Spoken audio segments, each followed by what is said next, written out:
신약성경 빌립보서 1장 19절 말씀부터 26절 말씀까지 함께 읽겠습니다. 이것이 너희의 간구와 예수 그리스도의 성령의 도우심으로 나를 구원에 이르게 할 줄 아는 고로 나의 간절한 기대와 소망을 따라 아무 일에든지 부끄러워하지 아니하고 지금도 전과 같이 온전히 담대하여 살든지 죽든지 내 몸에서 그리스도가 존귀하게 되게 하려 하나니 이는 내게 사는 것이 그리스도니 죽는 것도 유익함이라. 그러나 만일 육신으로 사는 이것이 내 일의 열매일진데 무엇을 택해야 하는지 나는 알지 못하노라. 내가 그 둘 사이에 끼었으니 차라리 세상을 떠나서 그리스도와 함께 있는 것이 훨씬 더 좋은 일이라. 그렇게 하고 싶으나 내가 육신으로 있는 것이 너희를 위하여 더 유익하리라. 내가 살 것과 너희 믿음의 진보와 기쁨을 위하여 너희 무리와 함께 거할 이것을 확실히 아노니 내가 다시 너희와 같이 있으므로 그리스도 예수 안에서 너희 자랑이 나로 말미암아 풍성하게 하려 함이라. 아멘. 우리 샬롬 하고 인사할까요? 우리 좌우에 인사하겠습니다. 샬롬, 샬롬. 여러분 생신이 되면은 어떤 노래를 부르십니까? 그냥 생일 축하합니다 하고 재미없게 부릅니까? 네, 그렇죠. 딱히 부를 노래도 없고 그거라도 불러주면 감사하고. 네. 한때 유행했던 노래가 있죠. 생일 축하가 아니라 왜 태어났니라는 노래가 있어요. 아마 제 또래면은 그 유행어를 기억할 거예요. 한 40, 50대 사이. 왜 태어났니? 뭐 웃기려고 나온 말이죠. 제가 이런 거 정말 안 시키는데요. 1년이면 한 번, 두 번 할까 말까입니다. 그냥 샬롬 인사 정도만 제가, 그래, 앞뒤로도 인사 안 시키잖아요. 고개 돌리기 불편하니까 그냥 좌우에 샬롬만 하는데 제가 이런 거 정말 안 하거든요. 그런데 오늘만 특별히 뭐 헐수로 앉아있는 분들은 어쩔 수 없고, 옆 사람에게 그렇게 물어보십시오. 왜 태어났니? 혼자 계시면은 자기 자신한테 너 왜 태어났냐 물어보십시오. 한번. 자, 시작. 그냥 웃지만 말고 그냥 대답을 하셔야 돼요. 한번 진지하게 생각을 해 보셔야 되는 질문입니다. 여러분 웃기려고 그냥 빈말이 아니라 옆 사람이 뭐라고 하시는 분 있던가요? 혹은 여러분 자신에게 물어봤을 때 왜 태어났니? 라고 질문을 던졌을 때 뭐라고 대답을 하시던가요? 나도 모르겠다. 그냥 그렇게 웃고 말았습니까? 아니면은 부모가 낳았으니까 내 의지와 상관없이 태어났지 라고 말씀하십니까?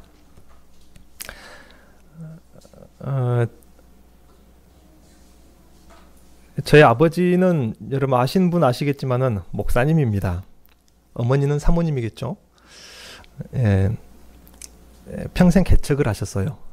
개척을 소명으로 여겼기 때문에 십수교회를 개척했고 지금도 여러 교회가 성장해서 존립하고 있는 상태입니다. 개척을 하다 보니까 그때 당시 개척은 좀 오늘날하고 달랐어요. 오늘날에는 목회자가 교회를 넘기고 갑니다. 오늘날에는. 그래서 두당 얼마 꼭 그 피아노 학원 넘기듯이. 근데 그때는 그렇지 않고 개척해서 이제 교회가 한 3, 40명 혹은 5, 60명 그렇게 성장이 되면은 후배 목사님들에게나 교회를 넘기고 그냥 갔어요. 그냥 후배 목사님들에게 담임 목사를 하고. 그러니 생활이 어려웠죠.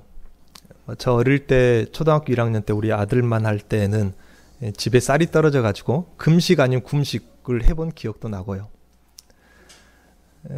뭐 더 어렸을 때 저는 기억이 없을 때요.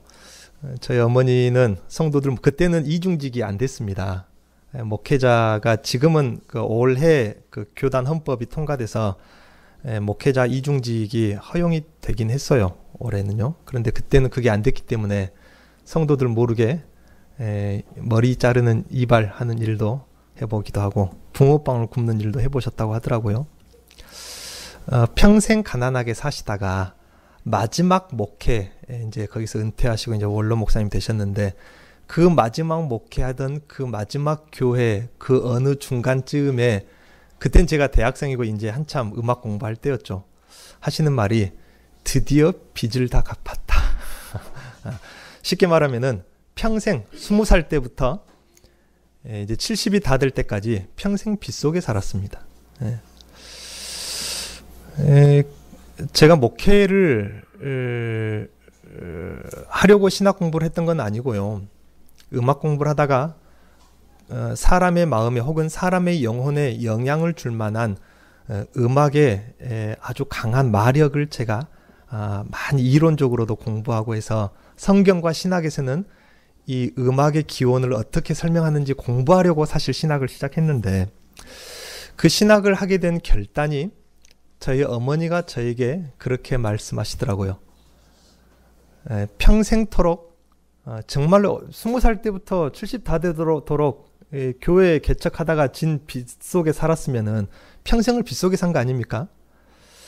평생을 빚 속에 하나님의 일을 하다가 사시던 그분이 그 입에서 나온다는 말이, 아들인 저에게 너도 목회했으면 좋겠다. 그 말씀하시더라고요. 평생을 빚 속에 살았는데 너도 목회했으면 좋겠다는 그 말 속에는 굳이 그것을 분석해보고 정말로 목회하는 것이 뭐가 유익한지 분석해보고 그럴 뭐가 없더라고요.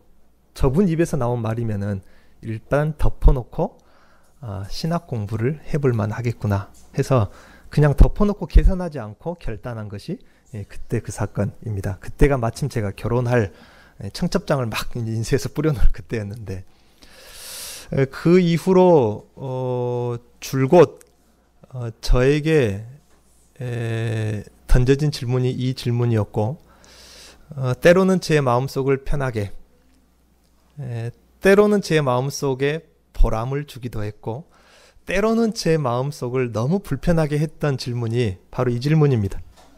너는 왜 살고 있니? 무엇 때문에 사니? 라는 이 질문입니다. 많은 이유가 있겠죠. 그 어느 것 하나 틀렸다 맞았다 라고 탓할 수 있겠습니까? 이에 대해서 이와 같은 우리들과 조금은 다른 특별한 생각을 가지고 있는 사람이 빌립보서에서 볼 수 있는 바울 사도입니다. 그 생각이 우리와 다르다고 해도 여러분 충격받지 마시고, 늘 들었던 말이라고 해도 새롭게 들으십시오. 여러분에게 있어서 사는 것은 어떤 것입니까? 그리고 죽는 것은 어떤 것입니까? 저도 너무 힘들 때는 하나님 차라리 그냥 내일 아침에 천국에서 눈 뜨면 안 될까요? 그렇게 기도하던 적이 많았어요. 제가 음악 공부할 때는 그런 기도 한 번도 안 해봤는데 좀 오래 살게 해주십시오라고 기도했는데, 목회를 하면서부터는 저희 아버지는 늘 개척만 하셨는데 저는 이상하게 늘 비슷한 양상의 교회들로만 가게 되더라고요. 그래서 너무 힘들 때는 하나님 차라리 그냥 조용히 저 데려가시면 안 될까요? 그렇게 기도한 적도 있는데요. 여러분에게 있어서 죽는 것은 어떤 것입니까? 여러분 생각해 보셨습니까? 혹 우리 중에 죽는 것이 좋다라고 여겨지는 분이 있거나 하는 분이 계십니까? 연세 많으신 분들 앉혀놓고 할 소리가 아닌 것처럼 보입니다만은 오늘 본문을 보면 절대 그렇지 않습니다. 우리들의 죽는 것은 무엇인가요? 만약 지금 내가 죽을 것이라고 한다면은 여러분 어떻게 하시겠습니까? 신락 같은 목숨을 부지하려 애를 쓸 수도 있겠죠. 살려줄 테니 거짓말이라도 예수님을 부인하라 한다면 그렇게 부인하고 살려고 하지 않을까? 이것이 어쩌면 죽음 앞에 솔직한 우리들의 모습인지도 모르겠습니다. 저는 목회하고 죽음을 자주 생각했어요.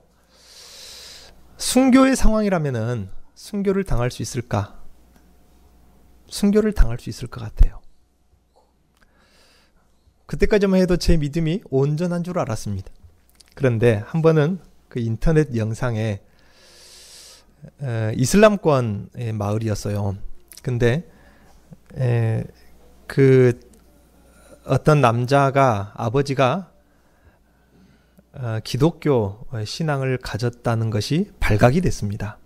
그래서 쉽게 말하면은 그 마을에 제사장쯤 되는 종교인쯤 되는 사람이 그 아버지를 순교시키는 것이 아니라 그 아버지의 아들을 공개 처형하더라고요. 그 아들이 마치 우리 연희만큼 조그마한 아이였어요. 정말로 조그마한 아이였습니다. 동영상으로 나오는데 저는 그 며칠 동안 그 충격에서 벗어나지를 못하겠더라고요. 그 공개적으로 마을 사람들 보는 앞에서 그 마을의 종교인이 그 조그만한 아이를, 남자아이였는데요, 그냥 밟아서 죽이더라고요.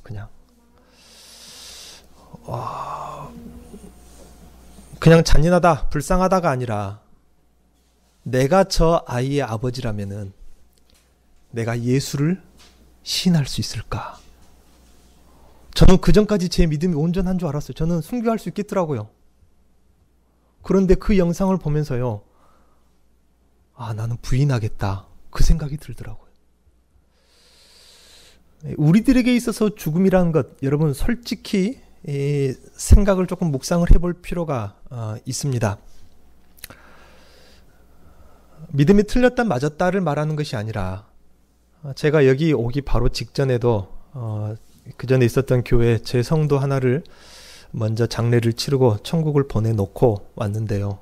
양쪽 다 믿음이 없는 가정에서 조금 어려운 두 분이 믿음을 가지고 나왔는데, 그 남편 장례를 기독교 장례로 하려고 가족들과 이별하고 싸우는 모습을 보면서 중간에 막 그 고사상을 차리고 막 하고 하길래, 그런 식으로 하는 것은 하나님께 나는 차마 부끄러워서 예배를 못 드리겠다, 그냥 그런 식으로 해라, 뭐 제사 어떻게 드리든 뭐 장례 어떻게 치르든 간에 돌아가신 분 이미 믿음 가지고 천국 가 있으니까 이 세상에서 장례 어떻게 치르든 그건 아무 상관없다, 사람의 방식일 뿐이지 라고 해서 그 장례 예배를 중단했습니다.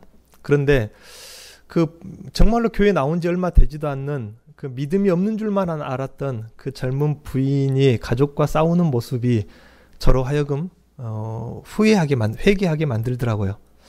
저렇게 가족들과 싸우고 어떻게 해서든지 기독교 예배를 드리고 하는 모습이 꼭 교회법을 떠나서 하나님께서 받으시려고 하시겠구나 싶어서 다시 기독교 예배로 장례 예배를 마지막까지 마무리를 했는데요. 어떤 사람에게 죽음은 그런 것입니다. 여러분도 한번 제가 언젠가 칼럼에 썼는지 혹은 앞으로 제가 주보의 칼럼에 넣을지 모르겠는데, 혼자만의 조용한 시간을 꼭 가져보는 게 좋습니다. 늘 사람과 같이 있을 때보다 혼자 조용하게 사색할 수 있는 시간에, 고독한 시간에, 아주 외롭고 고독한 시간에 혼자 있어 봐야 그런 것들이 묵상이 돼요. 한번 여러분 죽음에 대해서 한번 묵상을 꼭 해보셔야 됩니다. 디테일하게 한번 그려보십시오. 핍박 때문이든지 병 때문이든지 나이 때문이든지 죽음의 문 앞에 선 자신을 상상해 보십시오. 그 상상 속에 나는 그 죽음을 어떻게 맞이하고 있습니까? 그 상상 속에 내가 죽음을 몹시 싫어하고 있다면 그 이유가 있겠죠. 그렇지 않습니까? 이 땅에서 조금이라도 더 살고자 하는 그 본능적인 이유, 욕구가 있다면 그 이유가 무엇일까요? 오늘 설교는 졸지 말고 처음부터 끝까지 다 들으셔야 됩니다. 그래야 우리 목사님 죽은 것이 나보고 죽는 것이 좋다네 라고 거두절미하고 들으면 그렇게 되니까, 들으려면 다 듣든지 듣지 않으려면 그냥 푹 주무셔도 됩니다. 그대로 여러분의 마음 좀 불편했죠? 죽음에 대해서 좀 디테일하게 이야기하니까요. 불편하더라도 그 마음은 없애버리지 말고 그대로 좀 잠깐 한쪽에 아랫방에 좀 밀어두십시오. 그리고 바울을 한번 생각해 봐야 할 시간입니다. 바울에게 있어서 죽는 것은 어쩌면 우리들의 죽는 것과 사뭇 다른 것 같습니다. 앞서서 우리 중에 죽는 것이 좋은 사람이 있는가 물었을 때 여러분 마음이 우리 중에 조금 불편한 사람이 있을 수도 있었다면 죄송합니다. 그런데 오늘 본문의 바울은 죽는 것이 좋다고 합니다. 그래서 드리는 말씀입니다. 그냥 좋은 정도가 아니라 23절 말씀에 이런 말씀이 있습니다. 내가 그 둘 사이에 끼었으니, 그 둘은 사는 것과 죽는 것 사이에 끼었다 그 말입니다. 끼었으니 차라리 세상을 떠나 그리스도와 함께하는 것이 죽는 것이란 말입니다. 죽는 것이 어떻게 좋다? 네, 훨씬 좋답니다. 저도 가끔, 아주 가끔 이 마음이 공감이 됩니다. 죽는 것이 훨씬 좋다고 합니다. 그러니 제가 여러분 마음 불편하더라도 이 말을 안 꺼내겠냐 그 말입니다. 좋은 정도가 아니라 훨씬 좋다고 합니다. 우리식으로 말하면은 그가 미친 것이 틀림없습니다. 무엇 때문에 죽음을 마다할 이유가 없다는 것일까요? 그것은 다름 아닌 23절, 만약 죽게 된다면 그리스도와 함께 있을 수 있기 때문에 훨씬 좋다는 것입니다. 식상한 대답이어도 새롭게 들으셔야 됩니다. 왜 그것이 좋을까요? 그것은 다름 아닌 이 땅에서의 힘겨운 영적 전쟁이 끝나는 것이기 때문입니다. 이번에 병문안을 했을 때도 우리 전장로님 입술에서 그런 고백이 나오더라고요. 좀 데려가셨으면 얼마나 고통스러웠으면 그랬겠습니까? 바울은 그리스도의 복음을 위해 정말 많은 사탄의 세력들과 평생토록 힘겨운 전쟁을 했습니다. 어쩌면은 너무나도 많은 순교의 고생을 했기 때문에 지금 로마의 감옥 안에서 이 편지를 쓰고 있는 것 아닙니까? 차라리 빨리 죽었으면 좋겠다. 어쩌면은 그 심정인지도 모르겠어요. 많은 죄의 세력과 또 율법주의의 유대인의 세력들과 싸움이 어찌나 힘든 싸움이었든지 죽어서 그리스도께 가는 것이 차라리 훨씬 더 나에게는 복된 것이다 라고 고백합니다. 그리고 자기의 싸움이 그리스도의 복음을 위한 싸움이기 때문에 죽어서 그리스도께 가더라도 오히려 그것이 기쁜 것이라 그런 말씀을 지금 기록하고 있는 것입니다. 이것이 바울의 죽음인데 그렇다면 이제 아까 조금 아랫목에 놔뒀던 그 불편한 마음을 다시 가져와 보십시오. 조금 전에 나의 죽음, 어떻게 몇 마디 문장으로 나의 죽음은 이런 것이다 라고 생각할 수 있었겠습니까? 미묘하고 복잡한 그런 감정과 여러 가지 생각이었겠죠. 그 죽음과 바울의 죽음을 한번 비교해 보십시오. 나에게 있어서 죽음을 피하고 싶은 이유가 있다면 이 땅에서 조금이라도 더 살고 싶은 이유를 나 자신은 무엇 때문이라고 하던가요? 나의 가족과 이웃과 처절한 어떤 영적 전쟁을 치르는 사람이 있다면은 전쟁이 없는 그 전쟁을 쉴 만한 그곳을 더 사모하기 마련인데 어쩌면은 나에게 사도 바울과 같은 영적 싸움이 없기 때문은 아닌지 한번 우리가 생각을 해볼 필요가 있습니다. 이 땅에 있는 모든 교회, 모든 이 땅에 있는 성도들을 전투교회에 영적 싸움을 싸우는 군사들이라고 했어요. 여러분 영적 싸움을 싸우고 있습니까? 어떤 사람은 평안한 가족에서 신앙생활 잘하는 그런 은혜로운 가족도 있겠지만은 어떤 사람은 이루 말로 형언할 수 없는 영적 싸움을 싸우는 그런 사람도 있습니다. 당산제를 지내는 마을에서 혼자서 유일하게 교회를 나오는 그 남편도 안 나오고 권사님이 생각이 나요. 얼마나 당차게 영적 싸움을 싸우면서 혼자서 그 마을에서 교회를 나오는지 몰라요. 여러분 지금 처절한 영적 싸움을 날마다 싸우고 계십니까? 그리스도를 모르는 세상 사람들에게 혹은 나의 가족들에게 복음을 전하기 위해 처절한 기도를 하며 영적 싸움을 싸우고 계시진 않습니까? 나 자신의 죄와 처절한 싸움을 싸우고 계시진 않습니까? 마지막 순간까지 저주의 말을 입에 담지 않으려고 아등바등 거리면서 내 입에 그래도 좋은 말을 담아야지 하면서요. 마지막까지 내 입에 복음을 담아야지. 마지막까지 어떻게든지 미워 죽겠는 그 사람 사랑하려고 애를 그것도 영적 전쟁입니다. 얼마나 그 영적 전쟁이 힘든가 몰라요. 그러한 분이 있다면 이런 바울과 같은 죽음은 그 성도에게 차라리 기쁨이요 안식이요 영광으로 여겨질 수 있습니다. 그러므로 우리는 천국을 사모할 만큼 처절한 영적 전쟁이 어쩌면 나에게도 있기를 기도해야 하지 않나 라고 조심스럽게 여러분에게 말씀을 권해봅니다. 그런데 여기까지 끝나면 우리는 중요한 것을 놓치게 됩니다. 폴리감 목사님은 죽기 직전에 그 얼굴의 광채 때문에 폴리감 목사님을 죽이려는 그 간수가 감히 죽이지 못하고 뭐라고 말했죠? 내가 너를 살려줄 테니까 거짓말이라도 예수를 한 번만이라도 부인해라. 그러면 살려주겠다. 이때 그는 평생 주님을 따라다녔지만 예수님은 단 한 번도 거짓말이라도 나를 모른 척하지 않으신 분이라면서 기쁨으로 죽음을 맞이해서 화형당해 죽습니다. 화형식으로 죽는 것이 가장 큰 고통의 죽음이라고 하잖아요. 스데반 집사님 역시 자신의 죽음보다 자신에게 돌을 던지는 자들을 용서하면서 영광스러운 죽음을 맞이합니다. 또 사도들은 어떻습니까? 예수님 승천 직후에 예루살렘은 예수 추종자들에게 말 그대로 죽음의 도시였습니다. 예수님께서 제자들에게 너희는 이 도시를 떠나지 말고 기다려라 라고 그 기다린 거 여러분 버스 기다리듯이 그렇게 막연하게 기다리는 그런 기다림으로 알면은 큰 오산입니다. 베드로를 보십시오. 그 미천한 몸종 하나가 너도 예수의 사람 아니냐라고 하니까 얼마나 두려웠으면은 그 자리에서 예수님을 3번이나 부인했겠습니까? 예루살렘 도시가 지금 그런 상황입니다. 예수가 죽었습니다. 예. 그러면은 그를 추종하던 자들에게 그 예루살렘이란 도시는 죽음의 도성인데 예수님은 그 죽음의 도성을 떠나지 말고 기다리라고 했습니다. 그러나 제자들은 예수님의 말씀대로 그곳을 떠나지 않았습니다. 그리고 마가의 다락방에서 기도했죠. 그 기도가 어떤 기도였겠습니까? 말 그대로 목숨을 던져놓고 목숨을 내놓고 하는 기도 아니었기에 얼마나 그 기도가 간절했겠습니까? 그리고 성령 충만을 받고 난 이후에 오히려 그들이 예루살렘 거리로 뛰어나가서 조금 전에 그 사형당한 죄수로 사형당한 그 예수가 살아계시다 라고 그렇게 증거하던 사람으로 변하였습니다. 죽으려고 간이 부었겠죠. 순교당한 예수님의 제자들 스데반 집사님, 폴리감 목사님과 같은 분들은 어떻게 그런 죽음을 맞이할 수 있었을까요?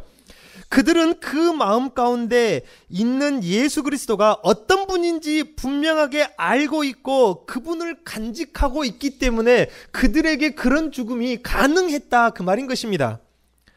사랑하는 성도님 여러분, 여러분이 알고 있는 예수 그리스도는 누굽니까? 그분은 바로 죽었다가 죽음의 권세를 이기시고 살아나신 분입니다. 이러한 예수를 참으로 알고 있다면은 여러분 죽음을 건넬 수는 없는 것입니다.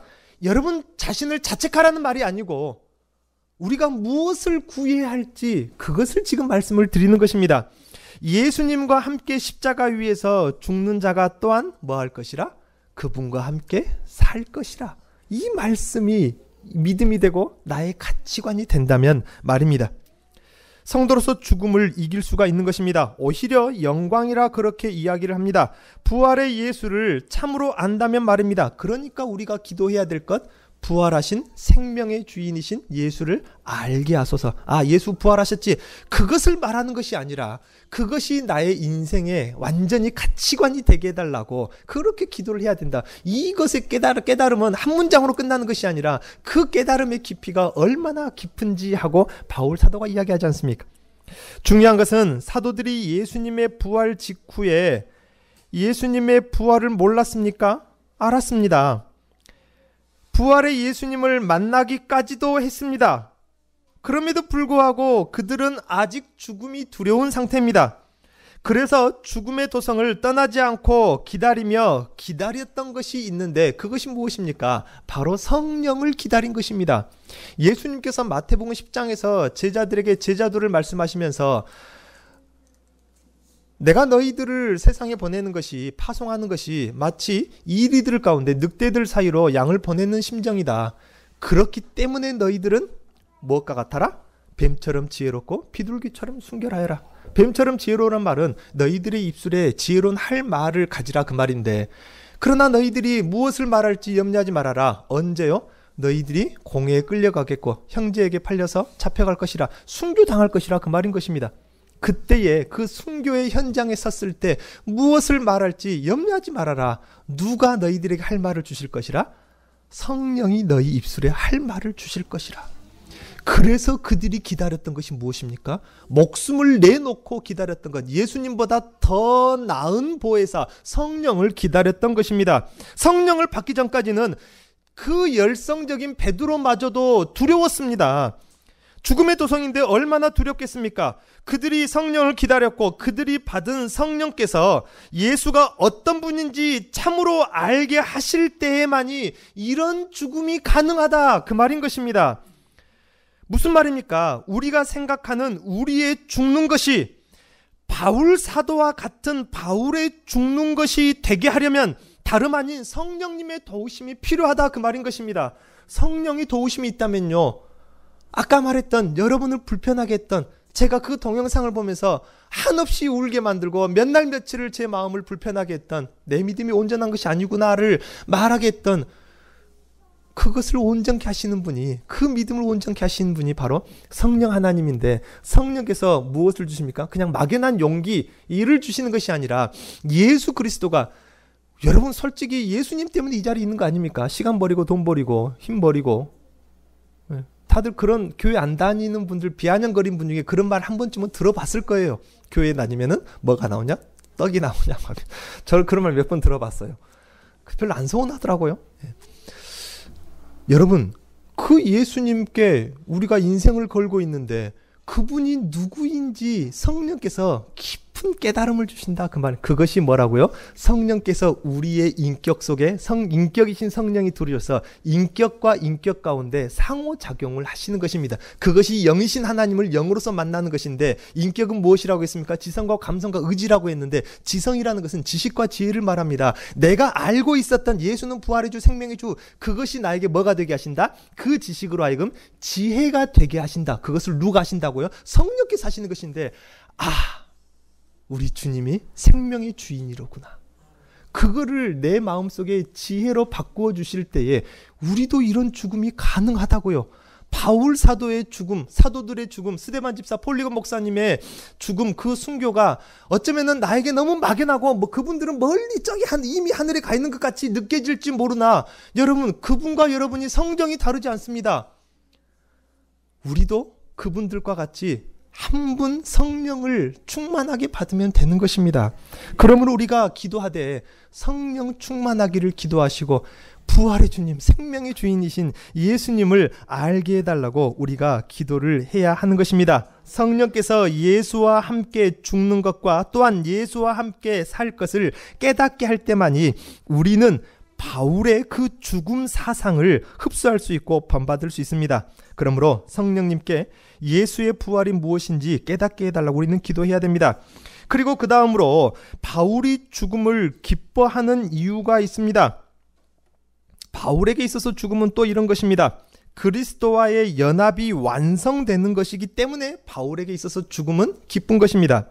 이 땅에서도 우리는 그리스도와 연합하며 삽니다. 이 예배가 그렇죠. 예배는 순서를 체크하는 것이 아니라 뭐라?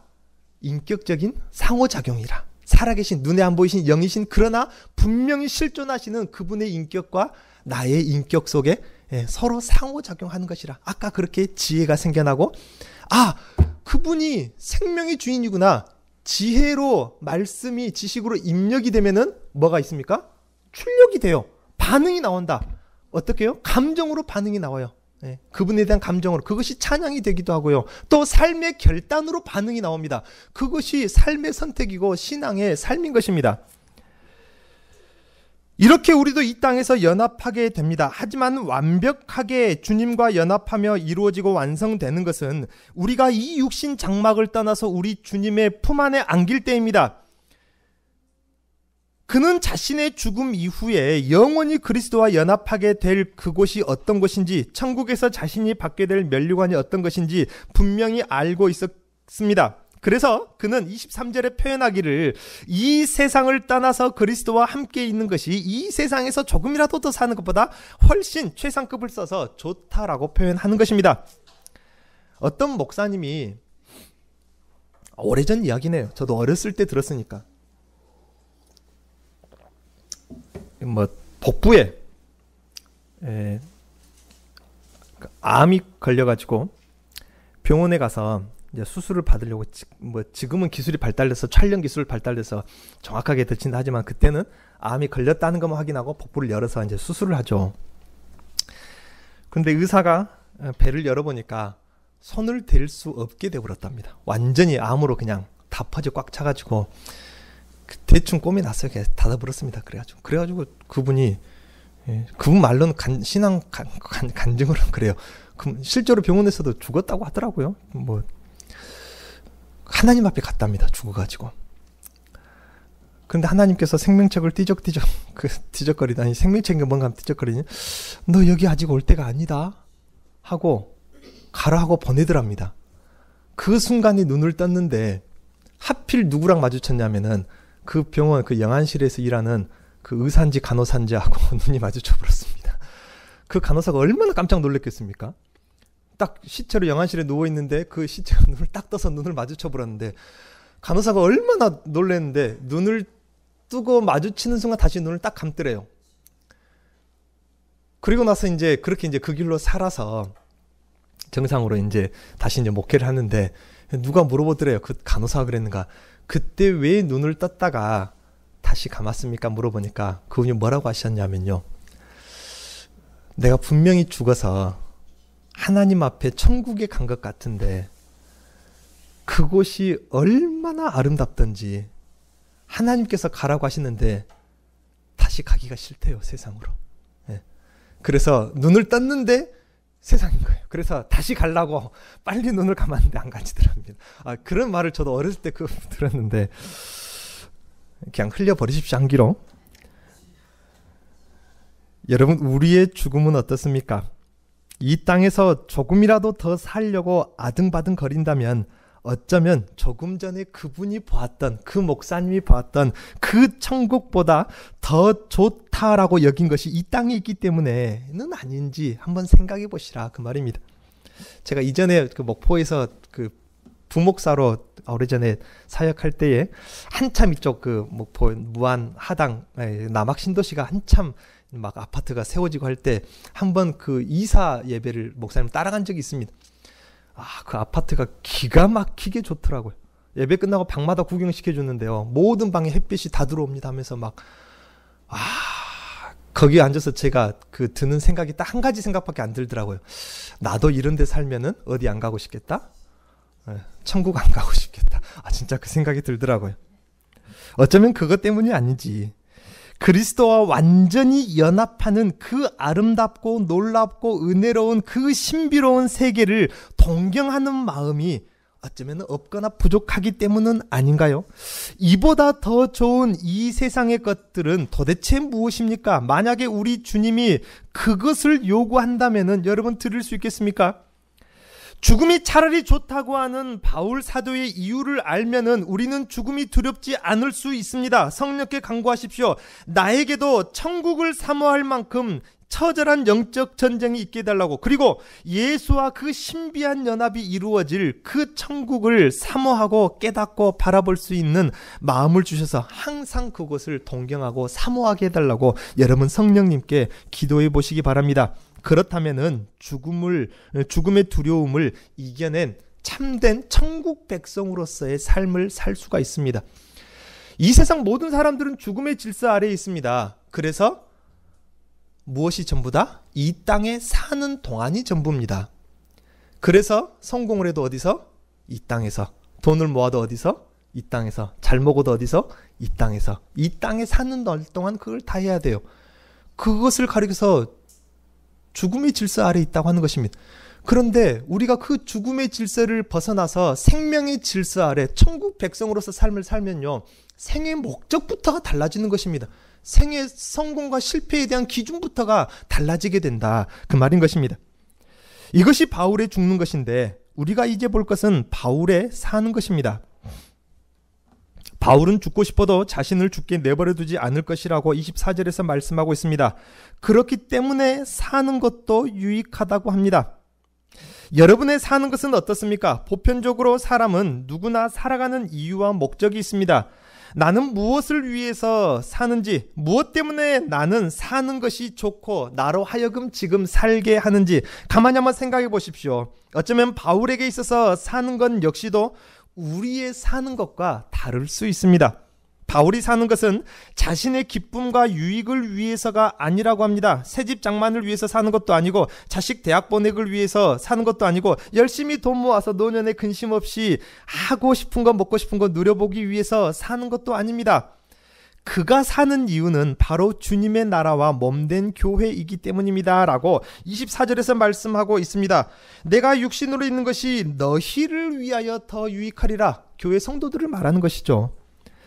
여러분이 사는 것도 바울과 같은가요? 내가 사는 이유 중에서 주님의 몸된 교회도 그 이유 중에 하나에 올라 있습니까? 그러셔야 돼요. 저도 그러려고 애를 씁니다. 기대했는데 너무 뻔한 답이라고 실망했을 수 있겠습니다만 그래도 새롭게 들으셔야 합니다. 왜 그런지, 과연 그런지 한번 우리는 보아야 합니다. 25절에 이런 말씀이 있습니다. 내가 살 것과 너희의 믿음의 진보와 기쁨을 위하여 너희 무리와 함께 거할 이것을 확실히 안다고 했습니다. 바울은 성도들의 믿음을 진보시키는 일을 위해서 산다고 했습니다. 시간이 갔으니까 제가 말이 조금 빨라지더라도 이해하시고 정신 차리고 들으셔야 하나도 안 빼놓고 듣습니다. 저는 이 1시간에 대한 강박관념이 있어가지고 죄송합니다. 아무리 줄여보려고 해도 안 돼요. 바울에게는 어떤 상황에서도 사라지지 않는 기쁨이 있다고 합니다. 그 기쁨을 누구도 가지게, 성도들도 가지게 하기 위해서 내가 살고 있다. 하나님이 나를 여기 살려둘 것이다. 내가 천국 가고 싶다고, 주님 품으로 빨리 가고 싶다고 기도해도 안 들어주실 것이다. 왜? 너희들에게 내가 가진 이 기쁨을 가지게 만들려고, 그 일에 나를 쓰려고 나를 안 데려갈 것이다. 내가 사는 것이 너희들에게 유익할 것이다. 바울이 사는 것은 그것이라, 그 말인 것입니다. 도대체 그 기쁨이 어떤 기쁨이에요? 평생 매 맞고 죽을 뻔하다가 감옥에 갇혀있는, 감옥에 앉아있는 그 양반. 그 기쁨이 어떤 기쁨이길래 성도들도 가지게 하려고 내 목숨이 아직 붙어있는 것이다 라고 하는 것일까요? 그의 복음사역과 그의 헌신과 그의 봉사를 통해서 성도들이 담대한 믿음의 용사가 되게 하기 위해서, 그 기쁨을 갖게 하기 위해서 사는 것이라고 합니다. 그리고 26절에요. 내가 다시 너희와 같이 있으므로 그리스도 예수 안에서 너희 자랑이 나로 말미암아 풍성하게 하려 함이라. 성도들이 참된 기쁨을 깨달아서 어려움과 환난 중에 주님이 주신 기쁨을 누리며 살 수 있게 하기 위해서 사는 것이며, 그것이 자신의 자랑거리가 되기를 바라며 사는 것이라고 합니다. 여러분, 우리의 사는 이유도 이와 같아야 합니다. 나의 삶의 목표가 어디에 세워져 있습니까? 주님의 나라의 위에 내 삶의 목표가 세워져 있습니까? 아니면은 세상을 향해 있습니다. 세상을 살지 말라, 짐 싸가지고 산으로 올라가라, 그 말이 아닙니다. 열심히 세상을 사십시오. 그러나 삶의 목표와 방향성을 말하는 것입니다. 내가 한 주간을 살면서 주님의 몸된 교회와 지체들과 그리고 예배가 내 마음 중심에 있습니까? 이것은 날마다 걸레 들고 와서 교회에서 봉사하라는 말이 아닙니다. 내 마음이 콩밭에 있는지, 주님의 몸된 교회에 늘 가 있는지를 묻는 것입니다. 예수 그리스도가 눈에 보이는 형태가 바로 우리의 모임, 교회입니다. 주님께 헌신하고 싶습니까? 주님께 잘하고 싶습니까? 교회에 잘하면 되는 것입니다. 이 교회, 우리들의 모임이 눈에 보이는 주님의 형태라 그렇게 생각하면 쉽다, 그 말인 것입니다. 이 공동체에 항상 마음이 와 있는 성도들의 삶이 곧 예수를 중심으로 사는 삶이고 주님의 나라의 목표를 둔 삶인 것입니다. 나에게 있어서 교회는 7분의 1입니까? 아니면 7분의 7, 온전한 하나입니까?